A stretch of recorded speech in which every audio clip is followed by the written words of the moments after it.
12 नवंबर को दिल्ली के मुख्यमंत्री अरविंद केजरीवाल ने प्रेस कॉन्फ्रेंस करके एक बड़ा खुलासा किया था।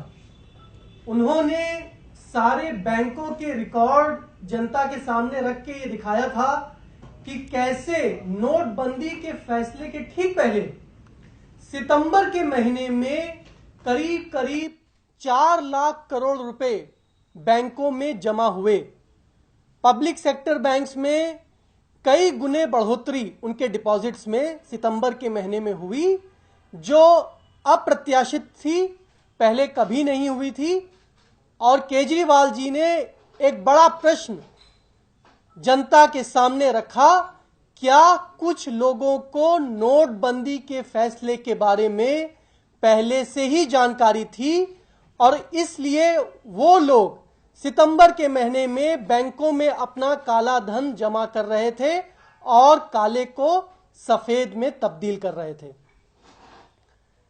अरविंद केजरीवाल के इस खुलासे को वित्त मंत्री अरुण जेटली जी ने यह कहकर समझाने की कोशिश करी कि क्योंकि 7वां पे कमीशन आया था और उसमें करीब करीब 45,000 करोड़ रुपए का एरियर था और वो लोगों के खातों में आया, इस वजह से सितंबर के महीने में बैंकों में ये डिपॉजिट्स में भारी मात्रा में बढ़ोतरी हुई।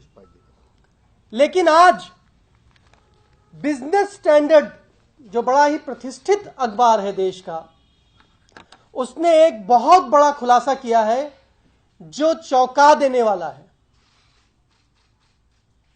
यह हम सबको पता था अभी तक कि सितंबर के महीने में बैंकों में भारी मात्रा में पैसे जमा हुए। यह हम सबको पता था कि 4 लाख करोड़ रुपए जमा हुए। यह हम सबको पता था कि ये 4 लाख करोड़ रुपए पिछले महीनों के मुकाबले में कई गुना ज्यादा थे।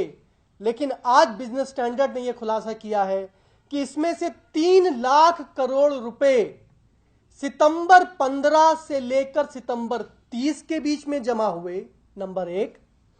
नंबर 2, ये सारे पैसे फिक्स्ड डिपॉजिट में जमा हुए, सैलरी अकाउंट में नहीं जमा हुए, जैसा कि वित्त मंत्री अरुण जेटली समझाने की कोशिश कर रहे थे कि ये तो 7वें पे कमीशन की वजह से पैसे आए हैं। जी नहीं, ये फिक्स डिपॉजिट में पैसे जमा हुए, सेविंग अकाउंट में नहीं जमा हुए, सैलरी अकाउंट में नहीं जमा हुए, करंट अकाउंट में नहीं जमा हुए, फिक्स डिपॉजिट में जमा हुए।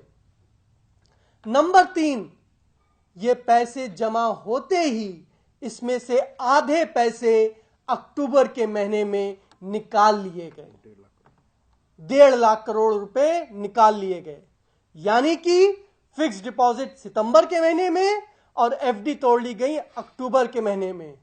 मतलब बिल्कुल साफ है कि कुछ लोगों को पहले से ही नोटबंदी के फैसले के बारे में जानकारी थी और वो अपने काले धन को सफेद करने में लगे हुए थे। और ये सारा कारोबार भारत के पब्लिक सेक्टर बैंकों में चल रहा था। एक और बड़ी जानकारी बिजनेस स्टैंडर्ड अखबार ने दी है। स्टेट बैंक ऑफ इंडिया के चीफ इकोनॉमिक एडवाइजर, जो आज भी चीफ इकोनॉमिक एडवाइजर हैं, बहुत बड़े अधिकारी हैं, उनका नाम है सौम्य कांति घोष। उन्होंने मार्च के महीने में बिजनेस स्टैंडर्ड में कॉलम लिखा और मार्च के महीने में स्टेट बैंक ऑफ इंडिया की एक रिपोर्ट आई जिसमें उन्होंने बताया कि नोटबंदी बहुत जल्दी होने जा रही है।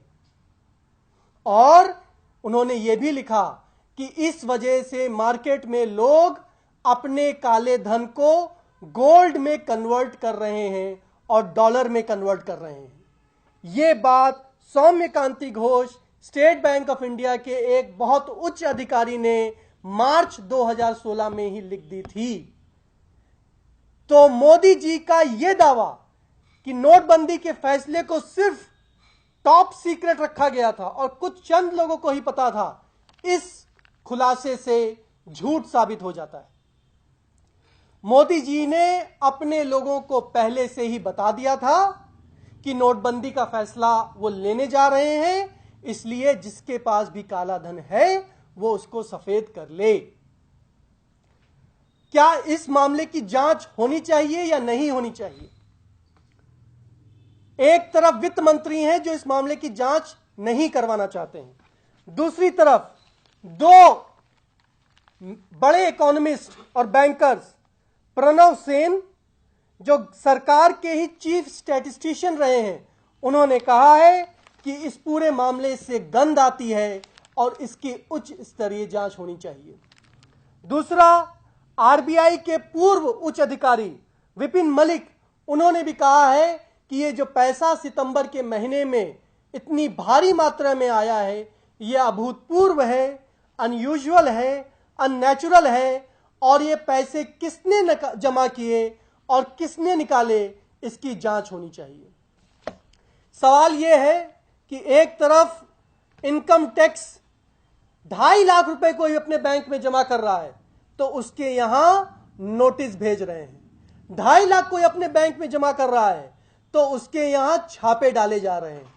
आपके घर में, आपके लॉकर में महिलाओं ने कितने गहने रखे हैं, इसकी जांच हो रही है। दूसरी तरफ बैंकों में 3 से 4 लाख करोड़ रुपए नोटबंदी के फैसले के ठीक पहले बैंकों में जमा होते हैं और वो जमा करके निकाल लिए जाते हैं।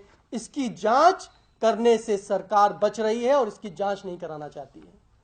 क्या दिखाता है ये दिखाता है कि जो आम आदमी पार्टी पहले दिन से कह रही है कि नोटबंदी आजाद भारत का सबसे बड़ा घोटाला है, ये 8 लाख करोड़ रुपए का घोटाला है, 8 लाख करोड़ रुपए का घोटाला है। और ये बिजनेस स्टैंडर्ड की खबर से कैसे 3 लाख करोड़ रुपए सर्कुलेट किए गए, मनी लॉन्ड्रिंग की गई, वो आज हम आपके सामने हमने इस खबर के माध्यम से रखा है। एसबीआई के अधिकारी का नाम है सौम्यकांति घोष, वो चीफ इकोनॉमिक एडवाइजर थे, चीफ इकोनॉमिक एडवाइजर हैं। मार्च के महीने में उन्होंने बुलेटिन में, अपने बैंक के बुलेटिन में लिखा कि नोटबंदी होने जा रही है और इसलिए बाजार में जिनके पास काला धन है वो अपने काले धन को सोने में तब्दील कर रहे हैं और डॉलर में तब्दील कर रहे हैं। ये उन्होंने मार्च के महीने में लिख दिया था।